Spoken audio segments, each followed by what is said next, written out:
بالله من الشيطان الرجيم. بسم الله الرحمن الرحيم. وقضى ربك ألا تعبدوا إلا إياه وبالوالدين إحسانا إما يبلغن عندك الكبر أحدهما أو كلاهما فلا تقل لهما أف ولا تنحرهما وقل لهما قولا كريما.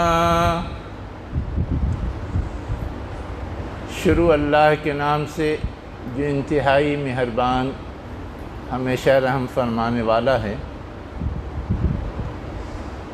تیرے رب کا فیصلہ ہے کہ تم نہیں عبادت کرو مگر صرف اس کی، اور والدین کے ساتھ حسن سلوک کرو. اگر تمہارے رہتے وہ بڑھاپے کو پہنچ جائیں، کوئی ایک یا دونوں کے دونوں، تو تم ان سے اف بھی نہ کہو اور نہ انہیں جھڑکو، اور ان سے مشفقانہ بات کرو. یہ سورہ اسراء کی آیت نمبر 23 ہے جو میں نے ابھی آپ کے سامنے پڑھی. یہ آیت اور اس سے آگے کی تقریباً 10 آیات، اس میں کچھ اسلام کی بنیادی تعلیمات کی طرف نشاندہی کی گئی ہے، اور یہ ہر مذہب کا حصہ رہا ہے. عیسائی اور یہودی مذہب کے حوالے سے جو بیان آتا ہے 10 ٹیسٹامنٹ، 10 بنیادی اصول، وہ بھی تقریباً انہی باتوں پر مشتمل ہے جو ان آیات کے اندر بیان کی گئی. ان باتوں کو بیان کرتے ہوئے اللہ تعالیٰ نے جو لفظ استعمال کیا ہے وہ غور طلب ہے. کیا استعمال کیا ہے؟ قضا ربک، تیرے رب کا فیصلہ ہے. فیصلے کا مطلب یہ ہوتا ہے کہ یہ آخری بات ہے، اب اس کے آگے کوئی اور چیز نہیں. فیصلہ اگر کسی کمتر کا ہو تو برتر کی طرف جاتا ہے، نچلی عدالت کا ہو تو اونچی عدالت میں اپیل ہوتی ہے، وہ بدل بھی سکتا ہے. لیکن اگر سب سے آخری عدالت کا فیصلہ ہو تو پھر وہ بدلا بھی نہیں جا سکتا. یہاں کہا جا رہا ہے تیرے رب کا فیصلہ ہے، اس سے بڑا کوئی نہیں ہے اس کائنات میں. اس لیے یہ جو بات کہی جا رہی ہے اس کو بدلا نہیں جا سکتا، اس میں کوئی چینج نہیں کر سکتا، کوئی تبدیلی نہیں کر سکتا. یہ ہے اس لفظ کے استعمال کی معنویت. آگے کیا بات کہی گئی؟ دنیا کی جو سب سے بڑی حقیقت ہے کہ سب سے بڑی ذات اللہ کی ہے، صرف اسی کی بندگی ہونی چاہیے، صرف اسی کی پرستش ہونی چاہیے، صرف اسی کی پوجا ہونی چاہیے، اس کے علاوہ اور کسی کی نہیں ہونی چاہیے. اگر کوئی اس کے علاوہ کسی اور کی کرتا ہے تو وہ اس کائنات کا سب سے بڑا مجرم ہے، سب سے بڑا گنہگار ہے. اللہ تعالیٰ اور سارے گناہ تو معاف کر دے گا، لیکن شرک کے بارے میں اس کا ڈکلیریشن ہے کہ وہ کبھی معاف نہیں کرے گا، کبھی معاف نہیں کرے گا. یہ ہے ان احکامات میں جو سب سے پہلا حکم ہے کہ اللہ کی وحدانیت کو تسلیم کرو اور اس کے تقاضے کے تحت اس کی بندگی بجا لاؤ. اس کے بعد جو دوسرا حکم دیا گیا ہے وہ ہے اپنے والدین کے ساتھ حسن سلوک کرو. کیا سمجھ میں آتا ہے کہ اللہ کے حق کے بعد اور اللہ کی بندگی کے بعد اگر کوئی چیز سب سے زیادہ اہم ہے اس دنیا کی زندگی میں تو وہ والدین کے ساتھ حسن سلوک ہے۔ کہنے والے لوگ یہ کہہ سکتے ہیں کہ ہمیں تو یہ بتایا گیا کہ اللہ کے بعد اس کے رسول کا حق ہے، یقیناً یہ بات بتائی گئی ہے، لیکن رسول کا حق اللہ کے حق سے جڑی ہوئی چیز ہے۔ رسول اللہ کا پیغامبر ہے، اس لیے رسول کا حق بنتا ہے۔ اگر صرف شخصی طور پہ کوئی ایک فرد ہے اس کا کوئی حق نہیں بنتا۔ اسے جب اللہ کی نمائندگی دے دی جاتی ہے، اللہ کے پیغام پہنچانے کی ذمہ داری دے دی جاتی ہے، تب اس کا حق بنتا ہے۔ یہ حق گویا اللہ ہی کے حق کا حصہ ہے۔ اسی لیے جہاں بھی ایمان کی بات آتی ہے اس کے ساتھ یہ سب جڑی ہوئی چیز ہے۔ ایمان باللہ، ایمان بالرسول، ایمان بالکتب، ایمان بالملائکہ، یہ جتنی چیزیں ہیں سب اللہ پر ایمان ہی کا پارٹ ہیں، حصہ ہیں، اس لیے وہ اسی کے ساتھ شامل ہے اور وہ اپنی جگہ ایک افضل اور برتر چیز ہے۔ لیکن اس کے بعد جس چیز کا نمبر آتا ہے وہ ہے والدین کے ساتھ حسن سلوک۔ اب حسن سلوک کا مطلب ہم اور آپ تو یہ سمجھتے ہیں کہ ان کے ساتھ اچھا برتاؤ کریں، ان کی خدمت کریں، ان کا احترام کریں، ان کی بات مانیں، ان کا ادب کریں، یہ ساری چیزیں حسن سلوک میں ہیں شامل۔ لیکن اسلام حسن سلوک کا ایک اعلیٰ معیار دیتا ہے، ایک اعلیٰ کوالٹی بتاتا ہے۔ یہ سب کرنا ہے، لیکن اس کے بعد ایک جملہ استعمال کیا ہے قرآن مجید نے کہ جب وہ بوڑھے ہو جائیں، چاہے ان میں سے کوئی ایک یا دونوں کے دونوں، اس وقت تم کو اف تک نہیں کہنا ہے۔ یہ اف تک نہ کہنے کی بات کیوں کہی گئی، اسے ہمیں اور آپ کو سمجھنے کی ضرورت ہے۔ اف کہنے کا مطلب یہ ہوتا ہے کہ ہم کسی بات پہ ناراضگی ظاہر کر رہے ہیں، کسی بات پہ ناراضگی ظاہر کر رہے ہیں، حالانکہ وہ بات اپنی جگہ درست ہو سکتی ہے، صحیح ہو سکتی ہے، لیکن روکا گیا کہ ایسی ناراضگی بھی ظاہر نہ کرو، ایسی ناراضگی کا اظہار نہ ہو۔ اگر اسے سمجھنے کے لیے میں صرف ایک مثال دے رہا ہوں۔ ایک شخص اندھا ہے، ایک شخص لنگڑا ہے، ہم اسے اے اندھا کہہ کر کے پکاریں، اے لنگڑا کہہ کر کے پکاریں، یہ اسے پسند آئے گا؟ حالانکہ بات اپنی جگہ حقیقت ہے، بات اپنی جگہ درست ہے کہ وہ شخص اندھا ہے، وہ شخص لنگڑا ہے، لیکن یہ ایک کمزوری ہے، یہ ایک عیب ہے جس کا اظہار کوئی شخص پسند نہیں کرتا۔ اس لیے اگر ہم اسے اے اندھا کہہ کر کے، اے لنگڑا کہہ کر کے پکاریں تو وہ اسے پسند نہیں کرے گا، اسے گراں گزرے گا، وہ اس کو اپنی بے عزتی سمجھے گا، اپنی ذلت سمجھے گا۔ ویسے ہی کوئی بات ہے باپ کے حوالے سے، ماں کے حوالے سے، جو بات اپنی جگہ درست ہے، صحیح ہے، حقیقت پر مبنی ہے، لیکن اس کا اظہار بھی نہیں ہونا چاہیے۔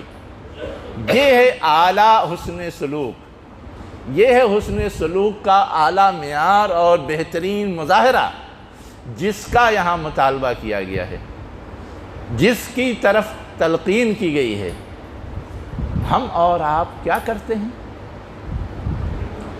باپ نے کما کر کے پیسہ رکھا ہے اور وہ کسی غریب کی مدد کرنا چاہتا ہے، خرچ کر کے اپنی آخرت کے لیے کچھ ذخیرہ کرنا چاہتا ہے، لیکن ہم اس کی اولاد ہونے کی وجہ سے یہ محسوس کرتے ہیں کہ یہ ایسے ہی خرچ کر دے گا تو کل مستقبل میں ہم کو پریشانی ہوگی، تو ہم ٹوکنے لگتے ہیں، ہم روکنے لگتے ہیں، ہم کہتے ہیں یہ بڑا فضول خرچ ہے، ادھر ادھر کہیں بھی خرچ کرتا رہتا ہے۔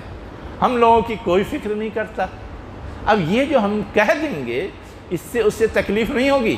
میرا مال میں نے کمایا، میں اپنے عاقبت کو سدھارنے کے لیے، اپنی آخرت کو بنانے کے لیے خرچ کرنا چاہتا ہوں، اور اس پر یہ ناراض ہو رہا ہے۔ یہ اظہار بھی نہیں ہونا چاہیے کہ وہ سب خرچ کر کے چلا جائے گا، وہ سب فی سبیل اللہ دے کر کے چلا جائے گا، یا وہ کچھ بھی کرتا رہتا ہے۔ عملی زندگی میں ایسا ہوتا ہے۔ تو اس طرح کے مواقع پر اسلام یہ تعلیم دیتا ہے کہ ماں باپ کی اس طرح کے کاموں میں ہمیں کہیں بھی انگلی نہیں اٹھانی ہے، ہمیں کہیں بھی اظہار ناراضگی نہیں کرنی ہے، ہمیں کبھی بھی اس کے سامنے کوئی ایسا مظاہرہ نہیں کرنا ہے کہ ان کا دل ٹوٹ جائے۔ اللہ کے رسول صلی اللہ علیہ وسلم اس سے زیادہ لوگوں کا دل رکھتے تھے، اور ایسی تعلیمات دی ہیں کہ اس سے زیادہ کوئی مظاہرہ نہیں کر سکتا۔ ایسی تعلیمات دی ہیں صرف دلوں کو جوڑے رکھنے کے لیے، لوگوں کے احساسات اور جذبات کی رعایت کے لیے۔ ہم نے اور آپ نے کبھی غور کیا؟ اللہ کے رسول صلی اللہ علیہ وسلم کے زمانے میں بھی بہت سارے صحابہ کرام سے بہت ساری کوتاہیاں ہوتی تھیں، بہت ساری غلطیاں ہوتی تھیں، لیکن جو شخص کوتاہی کرنے والا ہے، غلطی کرنے والا ہے، اس کا نام لے کر کے کبھی نہیں کہتے تھے فلاں نے یہ غلط کام کیا، فلاں نے یہ غلط کام کیا، فلاں نے یہ غلط کام کیا۔ نہ اس کو براہ راست بہت زیادہ ٹوکتے تھے، بلکہ لوگوں کو جمع کرتے تھے، جمع کر کے کہتے تھے کہ کیا ہو گیا ہے لوگوں کو کہ ایسا ایسا کرتے ہیں، اور سامنے والا سن لیتا تھا کہ میری کسی غلطی کی نشاندہی کی گئی ہے، اور وہ اپنی اصلاح کر لیتا تھا۔ یہ نہیں کہتے تھے فلاں نے یہ غلطی کی ہے، فلاں نے یہ غلطی کی ہے، فلاں نے غلطی کی ہے۔ اگر نام لیتے اس کی عزت نفس کو ٹھیس لگتی۔ اللہ کے رسول اتنی احتیاط برتتے تھے، اور اتنا نہیں کہ صرف ان کے معاملے میں، بہت سارے معاملات میں احادیث میں یہ بات آئی ہے کہ جو شخص مر گیا اس کی برائیاں بیان نہ کرو۔ کیوں کہا گیا یہ بات؟ صرف اور صرف اس لیے کہ اس کی برائی بیان کی جائے گی تو یہ چیز ان کے وارثین کو، ان کے متعلقین کو، ان کے رشتہ داروں کو، ان کے اولاد کو تکلیف پہنچائے گی، گرچہ وہ خرابی ان کے اندر رہی ہو۔ لیکن اللہ کے رسول نے منع کر دیا کہ جو وہ کر کے گیا اللہ تعالیٰ اس کا حساب کتاب کرے گا۔ ہمیں حساب کتاب کا حق نہیں دیا گیا ہے، لیکن ہم اگر اس برائی کا اظہار کریں گے تو یہ چیز ان کے لیے تکلیف دہ ہوگی، اس لیے اس کا اظہار نہیں ہونا چاہیے۔ ایسے ہی آپ دیکھیے، آپ کے زمانے میں جو لوگ امامت کے منصب پہ مامور تھے، اس میں ایک صحابی تھے عثمان بن ابو العاص رضی اللہ عنہ۔ آپ ان کو نصیحت کرتے ہیں کہ دیکھو تم امامت کرتے ہو، امامت کرتے ہوئے کبھی لمبی نماز نہ پڑھانا۔ کیوں؟ اس لیے کہ پیچھے پڑھنے والوں میں مریض بھی ہوتے ہیں، بیمار بھی ہوتے ہیں، بچے بھی ہوتے ہیں، بوڑھے بھی ہوتے ہیں، وہ پریشان ہوں گے۔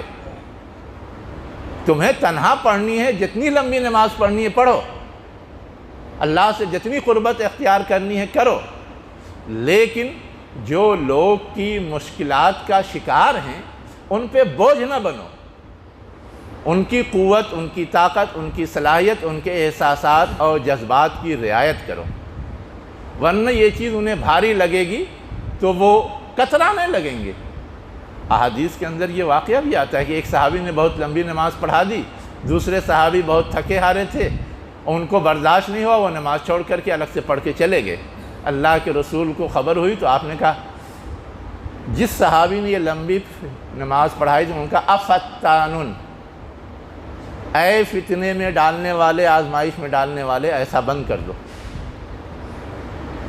اتنا ہی نہیں ملتا، اس سے آگے بھی ملتا ہے کہ آپ کس طرح لوگوں کے جذبات اور احساسات کا لحاظ رکھتے تھے۔ بہت مشہور واقعہ ہے، بہت مشہور واقعہ۔ مکہ فتح ہوا،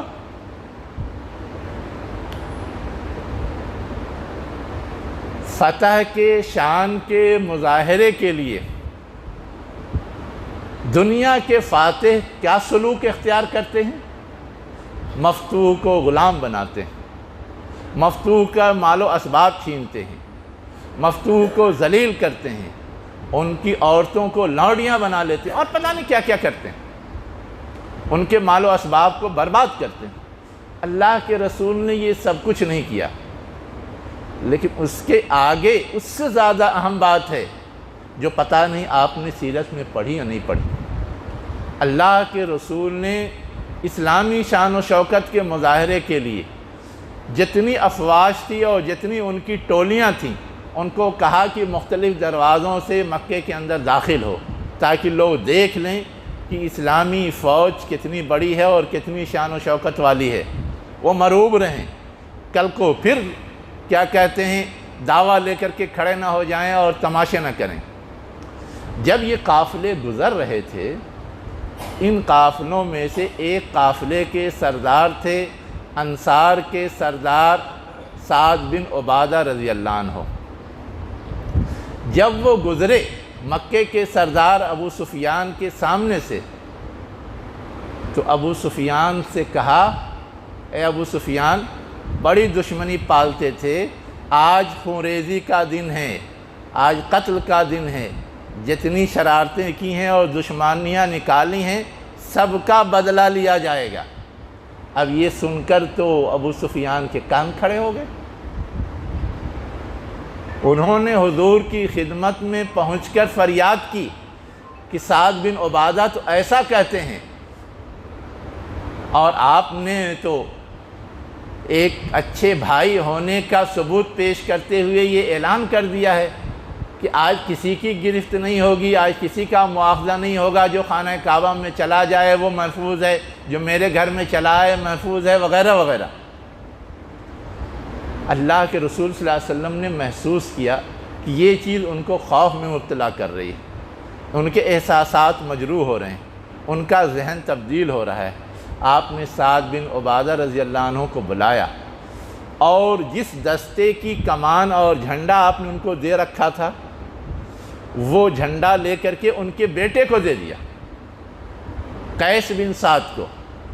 اب آپ غور کیجئے، جو خوف لوگوں کے دل میں پیدا ہو گیا تھا اس کو دور کرنے کے لیے ان کی کمانڈرشپ لے لی، لیکن ان کا دل بھی باقی رہے، ان کا احساس بھی مجروح نہ ہو، ان کا دل بھی نہ ٹوٹے، انہی کے بیٹے کو وہ جھنڈا دے دیا اور اس ساری سنگین صورتحال کو کنٹرول کیا۔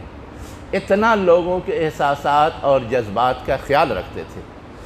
ہمیں جو یہاں تلقین کی گئی ہے کہ ماں باپ جو اپنا سب کچھ لٹا دیتے ہیں، اپنا سب کچھ قربان کر دیتے ہیں، اس کا تقاضا یہ ہے کہ اسی اعلیٰ معیار کا رویہ اور حسن سلوک ان کے ساتھ کیا جائے کہ بات حق ہونے، صحیح ہونے، سچ ہونے کے باوجود ایسا اظہار نہ کیا جائے کہ ان کو تکلیف ہو، ان کا دل ٹوٹے، وہ پریشان ہوں، بلکہ ہمیشہ ان سے ایسی بات کی جائے جس سے وہ مطمئن رہیں، خوش رہیں، راضی رہیں اور چاہیں۔ آپ غور کیجئے، آج کی زندگی میں اگر کوئی باپ اپنے بیٹے سے کہتا ہے میں تمہیں ذبح کر دوں گا، تو بیٹا تیار ہوگا؟ کہے گا باپ میرا پاگل ہو گیا ہے۔ لیکن یہیں پر نمونہ کیا ہے؟ ابراہیم علیہ السلام اپنے بیٹے اسماعیل سے کہتے ہیں میں نے خواب دیکھا ہے کہ تم کو ذبح کر رہا ہوں، تو بیٹا کیا کہتا ہے؟ یہ نہیں کہتا میرا باپ پاگل ہو گیا ہے، میرا باپ ظالم ہے۔ کیا کہتا ہے؟ یا ابتے، اے میرے پیارے ابو جان۔ ابتے صرف ابو جان نہیں ہے، پیارے ابو جان، افعل ما تؤمر، جو آپ کو حکم دیا گیا ہے کر گزریے۔ یہ ہے مشفقانہ قول اور مشفقانہ عمل اور اعلیٰ کوالٹی کا یہ کیا کہتے ہیں طاعت اور فرما برداری کا مظاہرہ، حسن سلوک کا مظاہرہ۔ اللہ ہم سب کو بھی اس کی توفیق دے۔ اقول قولی ھذا واستغفر اللہ لی ولکم اجمعین برحمتک یا ارحم الراحمین۔